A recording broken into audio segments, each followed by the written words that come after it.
السلام علیکم ورحمۃ اللہ وبرکاتہ۔ میں امید کرتا ہوں کہ آپ سب خیر و عافیت سے ہوں گے۔ تو آج کا جو ہمارا سبق ہے وہ ہے 7واں لمحہ شروع، جو کہ لام کے قاعدوں میں ہے۔ جیسا کہ آپ کو یہ بھی معلوم ہے کہ پچھلے سبق کے اندر میں نے آپ کو یہ بتایا تھا کہ صفات عارضہ 8 حرفوں کے اندر پائی جاتی ہیں، ان میں سے سب سے پہلا لام تھا۔ تو آج ہمارا جو سبق ہے وہ لام کے قاعدوں میں ہے کہ لام کب پر اور باریک پڑھا جاتا ہے۔ جیسا کہ آپ کو یہ بھی معلوم ہے کہ صفات عارضہ وہ صفات ہیں جو حرفوں کو خوبصورت بناتی ہیں، جو قرآن مجید کو زینت دیتی ہیں اور اس کو کیا ہے، حسن دیتی ہیں۔ اب یہاں پر دیکھیں، اب وہ 8 حرف تھے جن کے اندر صفات عارضہ پائی جاتی تھیں۔ اب ان میں سے سب سے پہلا جو حرف تھا وہ لام تھا۔ تو اسی طرح 7واں لمحہ جو شروع ہے یہ لام کے قاعدوں میں ہے۔ اب یہاں پر دیکھتے ہیں کہ لام کب پر اور باریک پڑھا جاتا ہے، ٹھیک ہے؟ تو چلیے سبق کو شروع کرتے ہیں۔ نمبر 1 پر ہے لفظ اللہ کا نام، ٹھیک ہے؟ اب یہاں پر دیکھیں، لفظ اللہ کا جو لام ہے، اگر اس سے پہلے زبر یا پیش ہوگی تو ہم اس لام کو پر کر کے پڑھیں گے، یعنی موٹا کر کے پڑھیں گے، ٹھیک ہے؟ مثال کے طور پر آپ دیکھیں، جیسے اراد اللہ، ٹھیک ہے؟ صفات عارضہ حرف کو خوبصورت بنانے والی۔ اگر میں اس کو باریک پڑھوں، جیسے ارا، را بھی کیا ہے، صفات عارضہ میں ہے، اسی طرح اراد اللہ، مزہ نہیں آیا، ٹھیک ہے؟ اس کے بعد دیکھیں رفعہ اللہ، باریک، رفعہ اللہ، مزہ نہیں آیا، ٹھیک ہے؟ تو یہ جو لفظ اللہ کا نام ہے، ہم اس کو کیا کریں گے، پر کر کے پڑھیں گے، یعنی موٹا پڑھیں گے، ٹھیک ہے؟ اب کیا ہے، قرآن میں بہت سی مثالیں ہیں، جیسے اللہ الصمد، قل هو اللہ احد، ٹھیک ہے؟ اسی طرح جہاں پر بھی لفظ اللہ کا نام ہوگا، اس سے پہلے اگر زبر ہوگی تو وہ اللہ کا نام موٹا پڑھا جائے گا۔ اگر آپ اس کو باریک پڑھ دیں گے تو اس کا جو حسن ہے وہ ختم ہو جائے گا، ٹھیک ہے؟ یہ ایسی صفات ہیں، یعنی صفات عارضہ وہ صفات ہیں، اس سے حرفوں کا معنی نہیں بگڑتا، حرف کے اندر کوئی کمی پیشی نہیں آتی، لیکن کیا ہوتا ہے، اس کا جو حسن ہے وہ چلا جاتا ہے۔ ابھی اللہ، اللہ، اللہ لا الہ الا، ٹھیک ہے؟ اللہ لا، مزہ نہیں آیا، ٹھیک ہے؟ اسی طرح دیکھیں اللہ الصمد، اللہ الصمد، یہاں پر دیکھیں حسن ختم ہو رہا ہے۔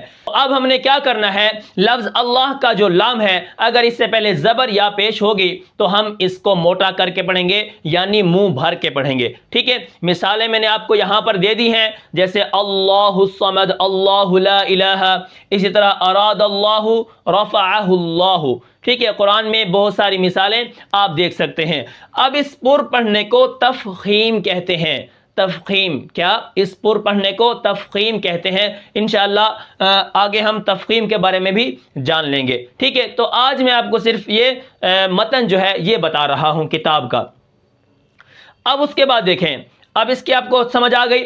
اب اس کے بعد دیکھیں، نمبر 2 پر ہے اگر اس سے پہلے زیر والا حرف ہو، یعنی لفظ اللہ کے پیچھے زیر آ جائے تو پھر ہم اس لام کو باریک کر کے پڑھیں گے۔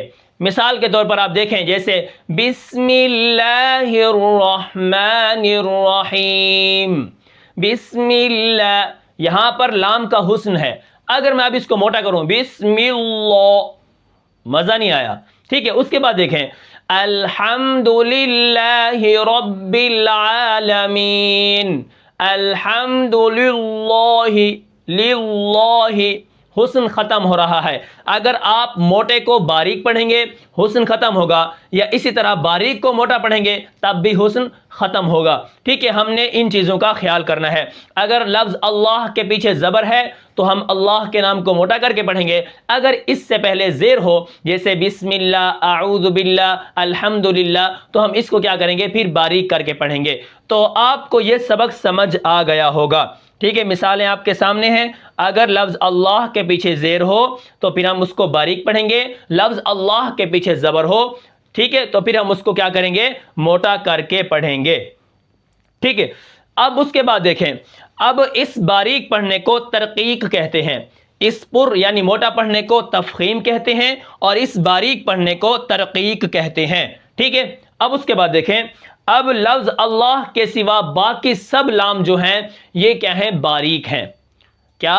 لفظ اللہ کے علاوہ جتنے بھی لام ہیں لام باریک ہیں، جیسے ما ولاہم، الم تر کیف فعل ربک، حالانکہ فعل لام کے پیچھے زبر ہے لیکن اللہ کا نام نہیں ہے۔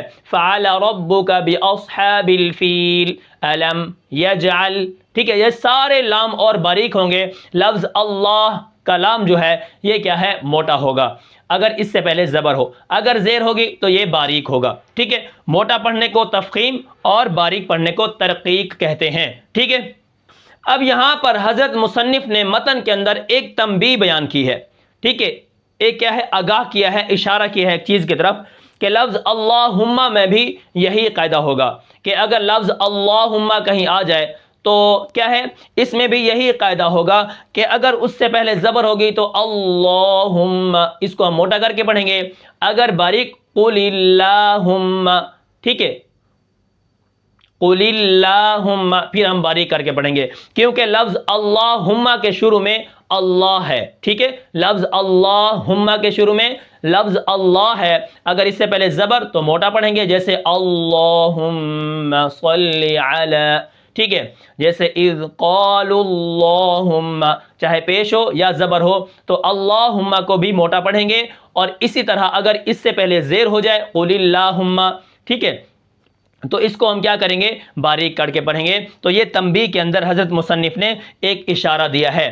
لفظ اللہم جو ہے یہ بھی کیا ہے؟